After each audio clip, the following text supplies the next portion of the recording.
चलिए, बहुत ही प्रसन्नता का विषय है क्योंकि देश की आज़ादी के बाद से आज भी पूरे देश में किसी राज्य विशेष में इस तरह की समाचार आते हैं कि दूषित पेयजल है, पेयजल दूषित होने के कारण अब इंदौर में ये घटना हो गई, उसके कारण बहुत सारे लोगों की मृत्यु हो गई है।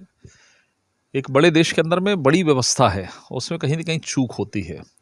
लेकिन उस कार्य विशेष के लिए यदि जल बोर्ड का गठन करके उसकी प्रॉपर मॉनिटरिंग यदि अच्छी तरीके से हो तो मुझे लगता है इसमें नियंत्रण पाया जा सकता है और इसी दृष्टिगत जल बोर्ड का गठन किया गया है। केवल पेयजल की बात नहीं है, इरिगेशन के लिए भी छत्तीसगढ़ चूँकि किसानों का प्रदेश है, तो इरिगेशन की भी उसमें चिंता होगी कि किस तरीके से अधिकांश क्षेत्रों में जहाँ पर धान की खेती होती है, जहाँ पर कृषक हमारे काम करते हैं, वहाँ तक हम पानी किस तरीके से पहुँचा सकें, इसके लिए नई योजनाएँ बनेगी। जल बोर्ड इन तरह की व्यवस्थाओं को देखेगा, तो विशेष रूप से जल पर ही फोकस करके जब ये कार्य योजनाएँ बनेंगी, तो निश्चित तौर पर जल की जो राहत आम जनता को, किसानों को, कृषक को, सबको प्राप्त होगी।